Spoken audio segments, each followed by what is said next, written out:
pun tidak boleh umroh ke Mekah selama 10 tahun. Sehingga walaupun hampir semua sahabat tidak setuju kepada Abu Bakar, tapi semua patuh pada Rasulullah. Ini sebenarnya tahun-tahun ini atau masa sekarang ini yang hilang di kaum muslimin. Masih ada kepatuhan hanya di tabligh saja yang ada itu. Sehingga tabligh, jemaah tabligh kalau mengadakan muktamar internasional tanpa ada surat secuil pun, tapi mereka datang semua.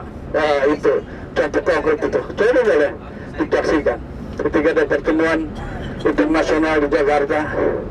Tanpa ada pengumuman, hanya mendengar saja. Nanti tanggal sekian ada itu semuanya datang. Bahkan yang tidak dengar pun datang juga karena melihat temannya datang. Walaupun tidak sesuai, padahal saat itu mestinya berbuatan Badar dimenangkan, perang lainnya sudah dimenangkan, semua menang. Artinya menghadapi Quraisy nggak takut. Tapi Rasulullah 10 tahun, waktunya sangat pendek dibandingkan hari kiamat.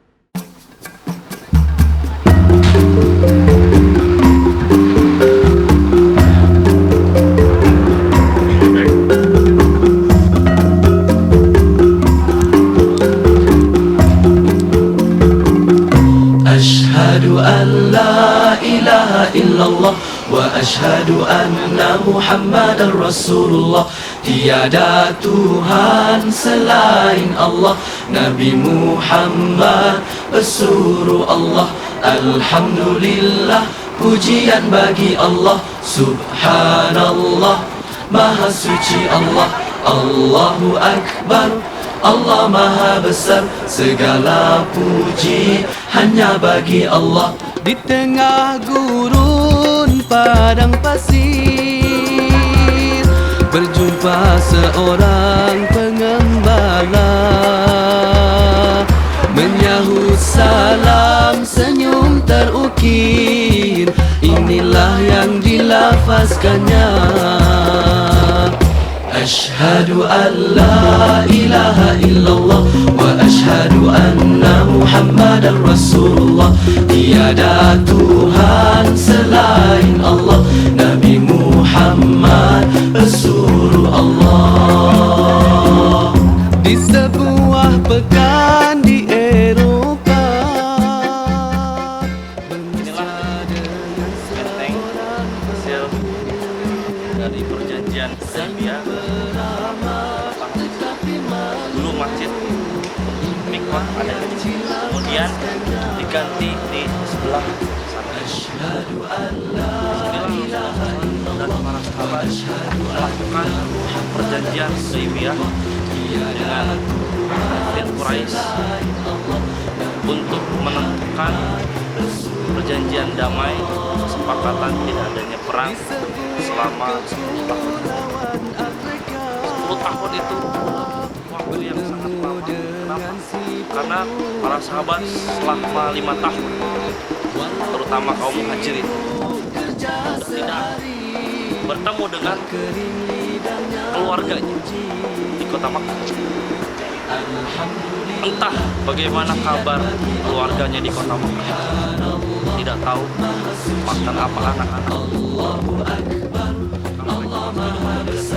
Itulah penderitaan para sahabat selama 5 tahun berada di kota Madinah Al-Munawwarah.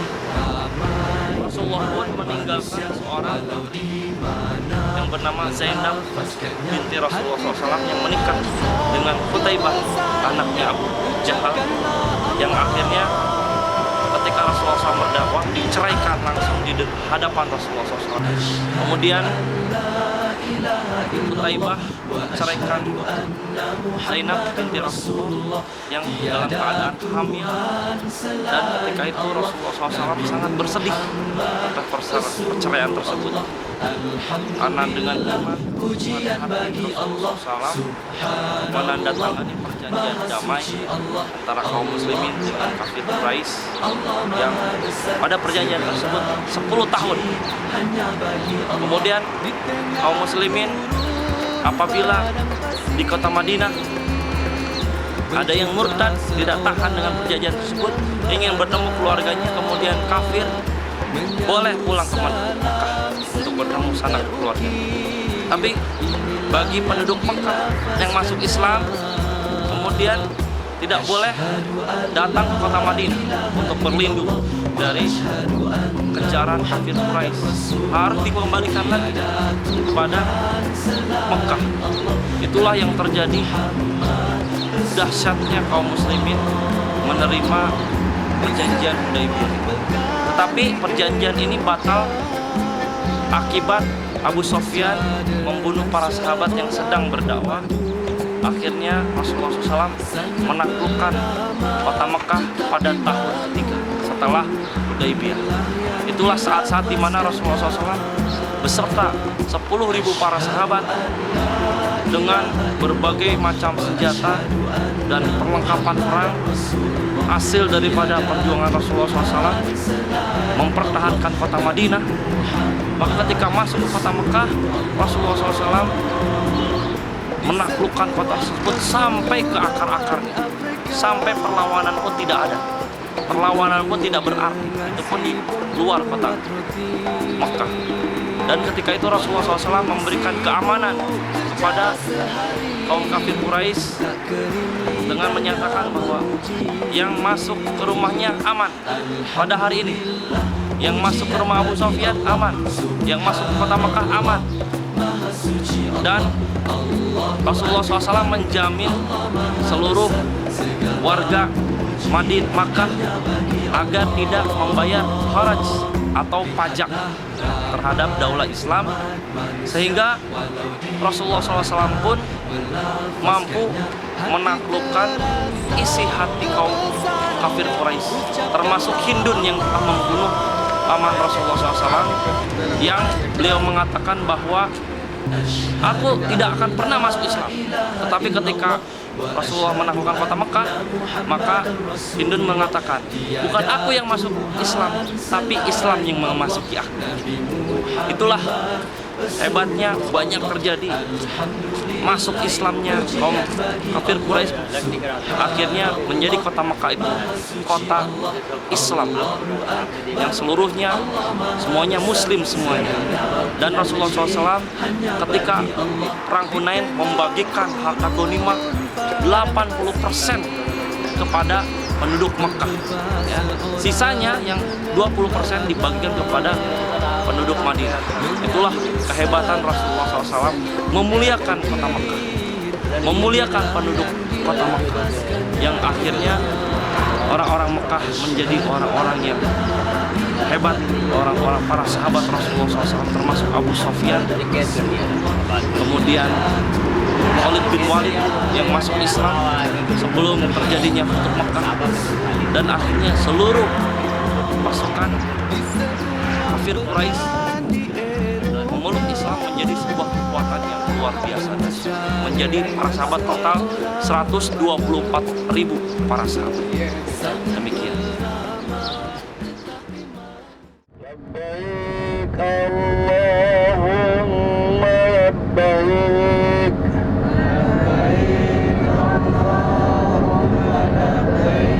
لبيك لا شريك لك لبيك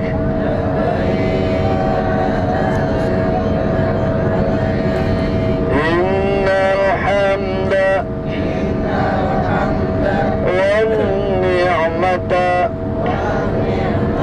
لك والملك لا شريك لك لبيك اللهم لبيك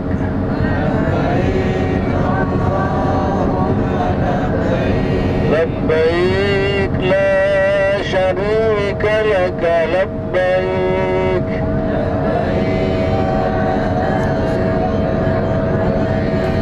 إن الحمد والنعمة لك والملك لا شريك لك لبيك اللهم لبيك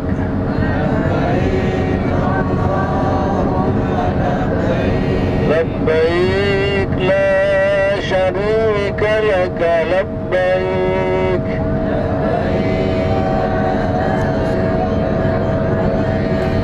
إن الحمد والنعمة لك والملك لا شريك لك.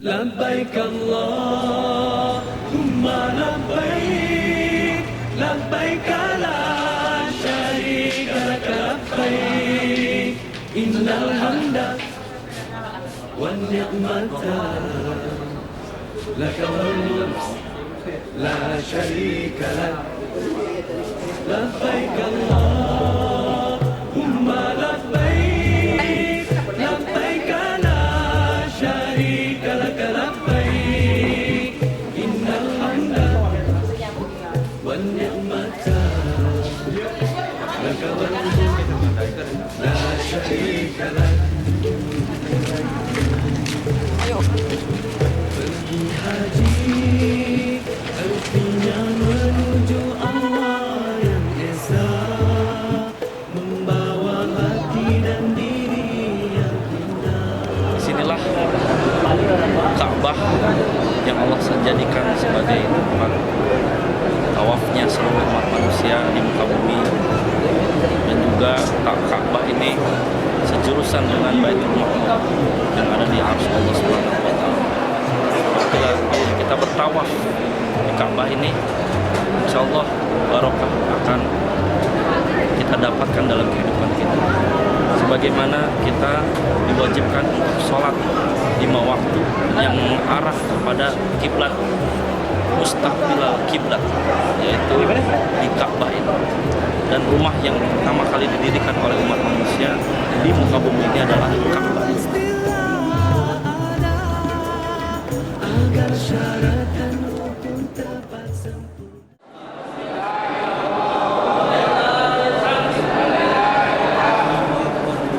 Allahu Akbar. Alam yakun lahu syarikun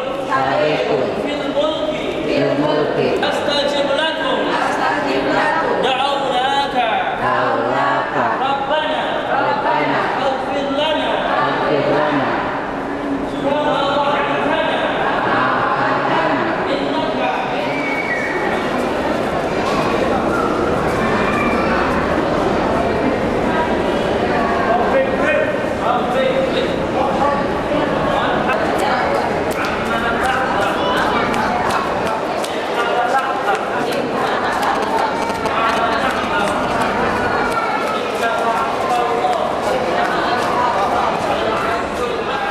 Insyaallah jamaah Baitur Rahman sedang melaksanakan sa'i yang kita dimulai mikot di Hudaybiyah. Pada malam hari ini adalah malam terakhir di mana kita bisa bertawaf sa'i sebagai orang yang umroh, dan insyaallah kita akan melaksanakan tahallul. Setelah itu bagi yang jamaah-jamaah yang belum mengucup Hajar Aswad diharapkan untuk mengucup Hajar Aswad, dan besok kita akan tawaf wada.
amir atau khalifah atau sultan selalu dilantik di Bukit Sofa ini.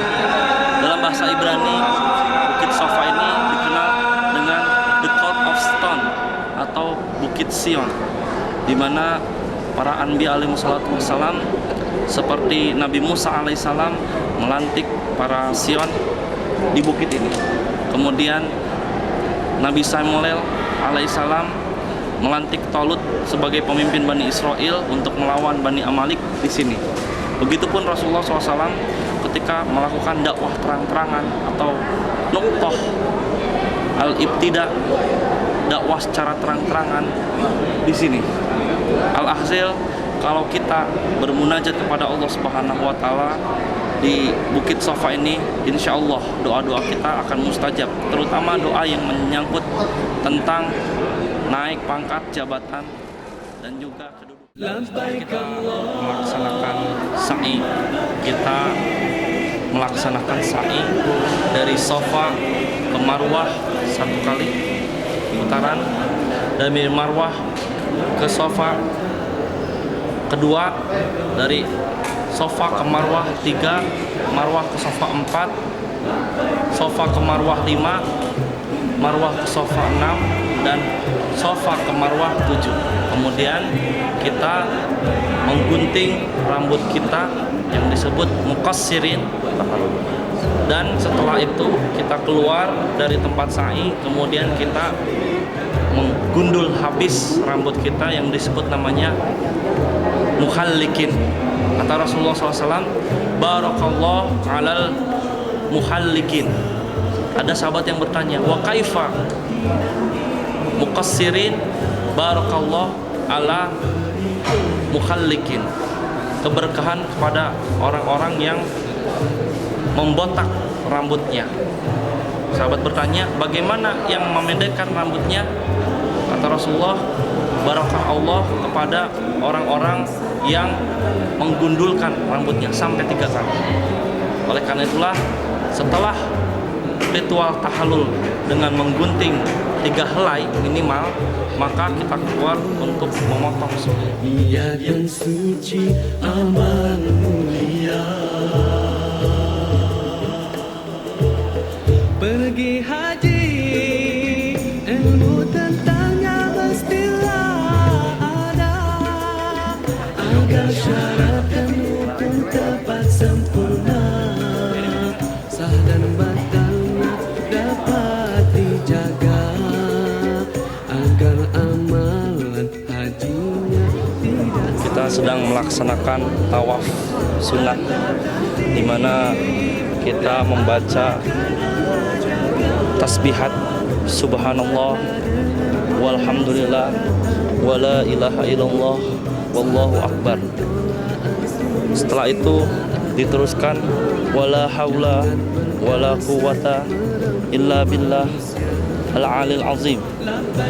Inilah doa malaikat yang bertawaf di Baitul Ma'mur, kemudian Nabi Ibrahim alaihissalam, kemudian Nabi Adam alaihissalam, di mana lafaz subhanallah walhamdulillah wala ilaha illallah wallahu akbar itu adalah lafaz dari malaikat.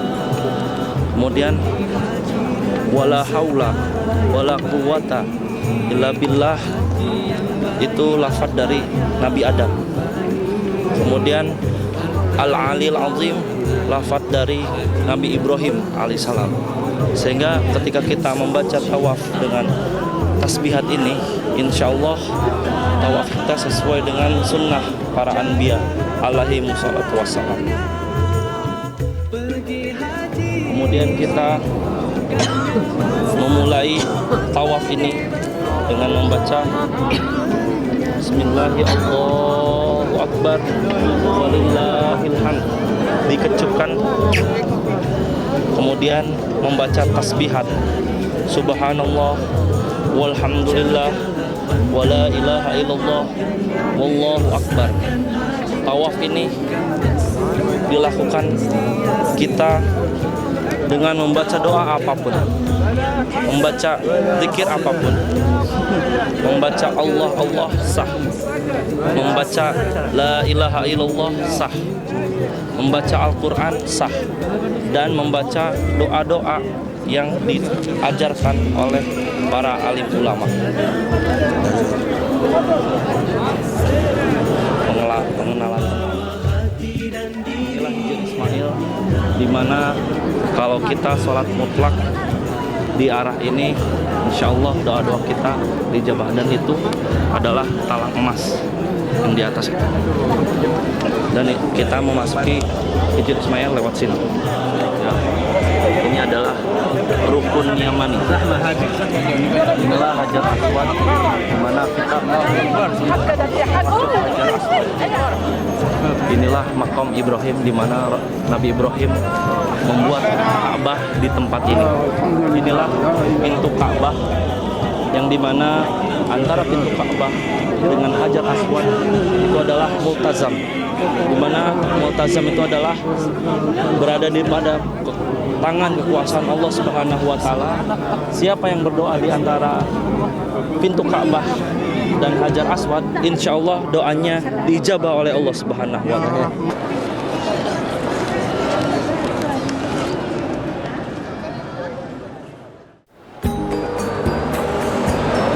Air Zam-Zam, mana air yang diminum oleh Nabi Ismail dan Siti Hajar, yang diberitakan bahwa Siti Hajar sa'i Safa Marwah yang menghasilkan sumur Zam-Zam ini tercipta oleh Allah Subhanahu wa taala melalui galian malaikat Jibril alaihissalam. Dan air Zam-Zam ini berkhasiat dan hadis disebutkan ma'u Zam-Zam lima syurban. Air Zam-Zam ini terserah gunanya untuk dibuat apa saja, untuk pengobatan, tenangan hati, tenangan jiwa. Dan air Zam-Zam ini murni air yang langsung dari mata air dan begitu sangat ajaib.